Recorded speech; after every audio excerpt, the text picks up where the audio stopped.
Your customer list in QuickBooks isn't just a contact book. It should be an accurate representation of the customers that you're working with so that your reports and everything else end up giving you the information that you want. So today we're going to walk through how we can best manage our customer center in QuickBooks Online to ensure that we are avoiding having duplicates, that we are clearing out stale customers, and that we are treating our overall customer structures, such as sub-customers, the way that they should be treated so that we have accurate reporting. Let's go ahead and get started. So in order to get to our customer center, which, well, I apologize. It used to be called the Customer Center. Now it is called the Customer Hub, okay? So we can either click on Customer Hub right up here at the top and then click into Clients, or if we go over here to All Apps on the left-hand navigation menu and mouse over Customer Hub, Customers and Leads is where we're going to find our list of customers, okay? Now, you can see right here, we are already getting a lot of information from this initial kind of dashboard spot in the customer center, okay? We can see if there are any estimates, if we have any unbilled income, overdue invoices, open invoices, and recently paid invoices. So already we have all of this at the top. Now, interestingly, the number of customers that you have in your QuickBooks file is something that isn't limited. It's not like your chart of accounts where you might run into a limited number of accounts based on your level of subscription. That being said, just because you have unlimited customers in QuickBooks Online doesn't mean that you want to have customers that you no longer work with still actively showing up on your books, okay? So it never hurts to go through every so often and to mark as inactive any customers that you no longer currently work with. Now, here is something interesting. I did say mark as inactive, and that is because QuickBooks does not allow you to delete customers, okay? Now, marking as inactive is it's really not a very severe thing. Basically, marking a customer as inactive will mean that they don't show up on your customer contact list anymore, and they won't show up here in your customer center. But you have the option of showing all inactive customers and reactivating them if they ever come back to working with you. It basically just allows you to keep this list focused and whittled down to the people that you still work with. So how do you mark a customer as inactive? Well, first things first, you can only mark a customer as inactive if you don't currently have any outstanding transactions on their account, okay? So what this means is you can't have any open invoices, you can't have any credit memos, you can't have anything on their profile, basically. So let's just pick one, and you can see all of mine or most of mine here have nothing on them. So let's say that I'm no longer going to be working with Noah Williams. Okay, let's just say that they have decided that they're not going to be working with me any longer, so I don't want them to show up in my customer center. I can go right over here to this little caret on the very far right-hand side and select Make Inactive. Okay, now it's going to ask me if I'm sure. And if I was not sure, I could obviously go and say, no, I'm not sure, bring him back. And here is where it would also stop me if he had a balance on his account still, okay? But since he has no balance, it allowed me to mark him as inactive. So you can see my number of customers on this set of books here went from 37 down to 36, okay? But here's the thing. Let's say that for whatever reason, Noah and I decided to start working together again, and I wanted to reactivate his customer profile so I didn't have to create a new one. All you have to do is go up to the top right here. And if you go to, I call this one the baby gear icon. I'm sure that's not the technical term for it, but that is to differentiate it from the big gear icon up at the top here.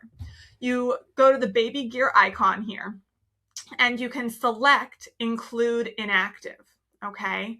Once you do that, it's going to pull in any customers that you have made inactive in the past. So you might, if you've been in business for years, see your list go from, 36 or 37 down or up to 50 if you have been inactivating customers on a regular basis, okay? Now we can see here, I actually now went up to 38 because I have apparently deactivated more than one customer in the past. So we can see here, if we decide that we want to make them active again, we can make them active again simply by clicking Make Active on that right-hand side, okay? And this would bring all of their historical data back and everything, so you would have basically a seamless transition from them being inactive to being active again, okay? If you ever go through this process and have deactivated somebody because you're no longer working with them or no longer shipping to them, and then after a couple of years they come back and they start working with you again, one of the first things that I would personally do is reach out to confirm that all of their contact information is still the same, okay? One of the reasons that it's important to double check this on a regular basis, and I say this about all customers, not just ones that have gone and come back, you want to be sure that you have correct and complete information for your customers at all times so that you never run the risk of shipping something to the wrong place if you're shipping products, or even just sending your invoices to the wrong location, right? Whether that's a physical mailed location or whether that's an email. If you're emailing one specific person on the team instead of an overall like accounts payable email and they leave the company, your invoices might be going unread, right? So we definitely want to be sure to keep up with customer data in that way. So that is how we deactivate clients and reactivate them if we need to. Now let's go ahead and talk about what can happen when we have duplicate clients on the books, okay? This one is definitely a more rare instance because QuickBooks does not allow you to have more than one person, vendor, customer, anything like that with the same name on your books. That being said, QuickBooks is also just a computer, right? So it can be very easily fooled by simply adding a character, or for example, instead of saying company as CO dot, actually spelling out company will get around this rule. So we, as the users, have to occasionally go through and make sure that we have not accidentally duplicated clients, because this dilutes the effectiveness of our reports, specifically our profit and loss by customer reports, okay? The example that I have here for that is this one right here. So we have Amanda Rays from Rays Creative, and we actually have, if we scroll down here, a Rays Creative Co. Okay, now here's the thing. If I'm looking at this, I'm going to go in and check and make sure that this is the same person.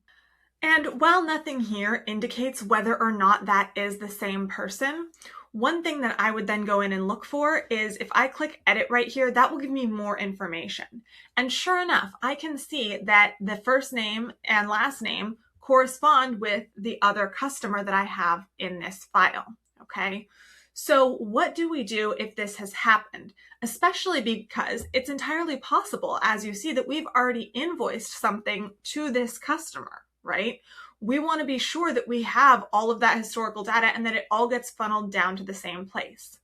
Well, we can actually merge customers in QuickBooks, okay? Now, here is what I will say before we get into the how and the mechanics behind how we go through that process. You want to be very, very sure that you want to merge something before you go through the process in QuickBooks Online. Once you merge something, it cannot be unmerged, okay? So if you are doing this in any instance where you can, including on your chart of accounts, you want to be absolutely positive that that is what you want to do, because once it is done, it cannot be undone. Meaning if tomorrow I discover that it turns out this is actually a totally different company and I've already merged it, that means that I've already put all of that data together, okay? It cannot be parceled back out without me manually going through that process. And while for this particular example, I only have one invoice in here, if I had years worth of transactional history, that would be a big problem, okay? So let's go ahead, now that I've gotten the caution out of the way, and walk through how we actually merge a customer, okay? Basically, what you would want to do is you would want to go to the, call it parent customer, the one that you want to stay as the primary. and you would get their display name, basically. So for this, I am going to go up to Amanda Reyes, and I'm going to click Edit right here. And I'm going to look at what her display name is. And I am going to highlight that and copy it exactly, okay? Now, some people might just feel comfortable typing it in. When it comes to merging accounts, I always copy and paste because we're all human, right? I make fat finger errors just like the next person, and I don't want to do anything to make my life more difficult. So I'm going to go in, I'm going to copy the exact customer display name that I want to see, and then we're going to go back into the secondary client that we want to merge into this existing one.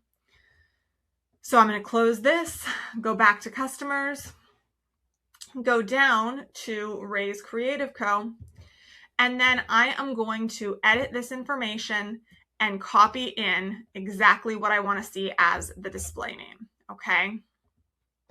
Now, it's going to automatically come up as soon as my cursor leaves that box and say a customer with this name already exists, okay?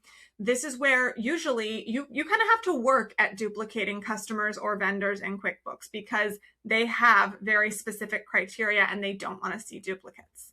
But if you manage to kind of get yourself past that, you will get a notice, right? So I'm going to say, yes, I know, and I'm going to hit save. Now, when I hit save, this pops up right here and it says potential duplicate contact. That name is already being used. Would you like to merge the two? Okay. And since I know that this is the same person, I'm going to say, yes, I want to merge it. And we're going to put that through. Okay. It is telling me I am merging Raise Creative Co. into Amanda Reyes. And I am going to say, yes, merge contacts. Okay. So what happens here? Raise Creative Co. now shows as deleted. Okay, now I know I said that you can't delete customers, and that is technically true. But even when you mark customers as inactive, QuickBooks puts in parentheses deleted next to it. I know it's really silly given the terminology and whatnot, but that's just how it works. So now when I go back to customers, and we can see here, Raise Creative Co. is no longer there. It says deleted, and I have the option to make it active again if I want, but that is because it is now inactive. So if I say don't include inactive customers, we will no longer see Raise Creative Co. here, okay?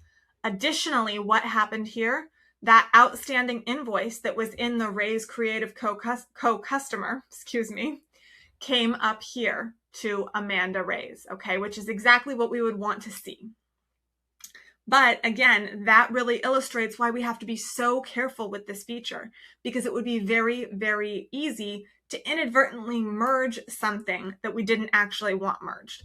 And since these customers all only have a few invoices to their name, undoing it manually wouldn't be that big of a deal. But if you are talking about years worth of data, and I have worked for people who literally have customers that they have had for decades, we don't want to be trying to whittle out and sort out decades worth of information, okay? That would be incredibly harmful. So this is a fantastic feature if you truly do need to merge something. But again, please, please, please, please use it with caution. Quick final thing that we're going to go over here in the Customer Center for today is a brief introduction to sub-customers and when they might be applicable, okay? Now, we haven't done a lot with this, and this is not going to be a deep dive into sub-customers. That is going to come later, especially when we get a little bit more into job costing and billing items to customers. But I do just want to touch on it from the customer management perspective, okay?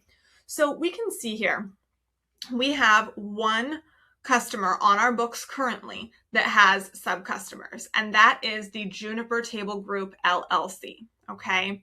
Now, this particular example is a restaurant that has multiple locations, okay? So here is the why that you might have a sub-customer, okay? Maybe, and this is actually the case for some of my customers, Maybe you have a customer that has a shop that has multiple locations, okay? They want to track the expenses associated with each shop separately. So they want you to invoice for each shop separately so that the expenses can be appropriately allocated.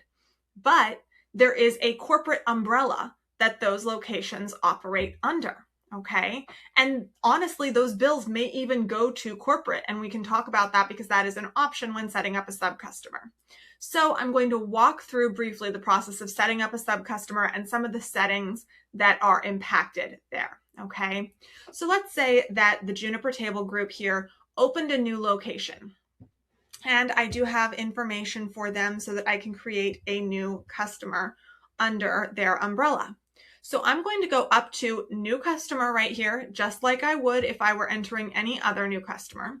And I'm going to start entering information, okay? Another reason for this is that we might see something or an instance where there are different managers or different accounts payable or accounts receivable people for each location, and we are supposed to reach out to them with questions.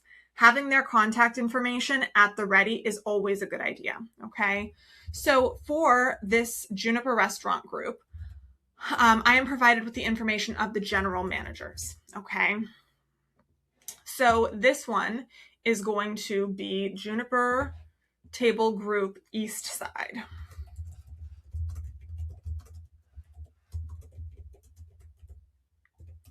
Okay, and here's another thing.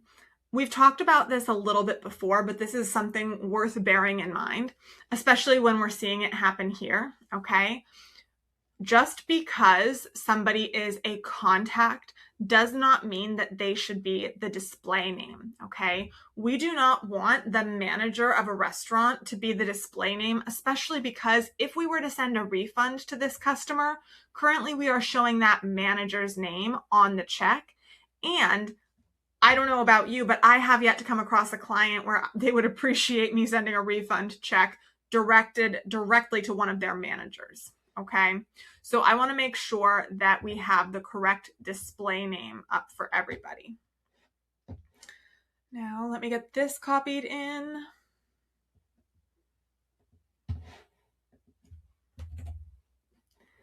And we have a phone number as well.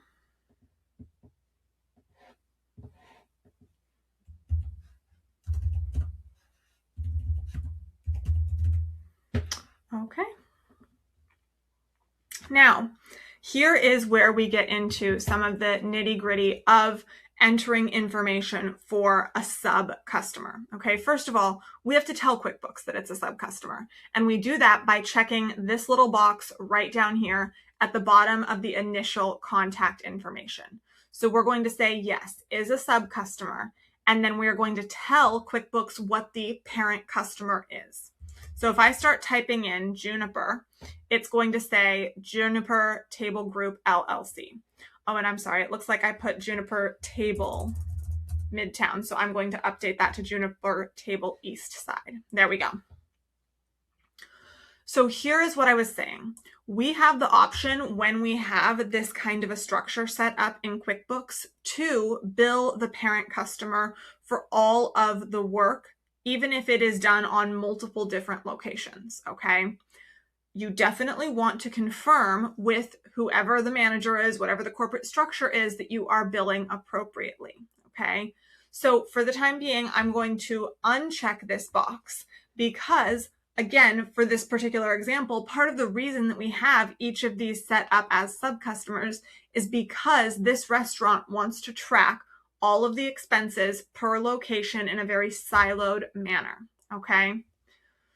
Here is another section where we might want to look at this, right? We have the billing address right here, but I have not yet provided a billing address for this particular restaurant. So that means that it is defaulting to the billing address of the parent customer, okay? So I can add a new address right here so that I have the right one for this particular restaurant. So let me get that copied in.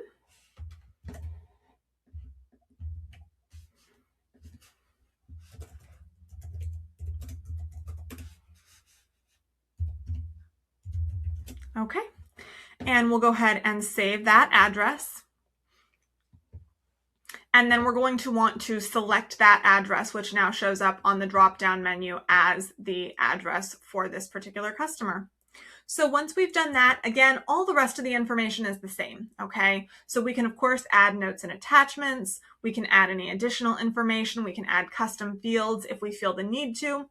But all the rest of that is going to be exactly the same as what we see when we set up any other customer. So we'll go ahead and hit save right here. And it takes us into this customer, and we can see now we have both Juniper Table, East Side, and Midtown here in our file, okay? So again, this is something where what will happen basically is if I have an invoice or a credit or anything in for either Juniper Table East Side or Juniper Table Midtown, the totals are all going to roll up to Juniper Table Group LLC, but for both of these customers currently, they will be each receiving their own invoices, okay? Now, I can change that at any time. If they have a policy change and they want all of the invoices to go to the headquarters, I can just check that box that says bill to parent customer, and that will automatically change in QuickBooks. So the other thing is, let's say that one of these restaurants gets sold or something like that happens and they decide to keep on my bookkeeping services after the sale. I could absolutely take this and basically pull them out. They would no longer be a sub-customer.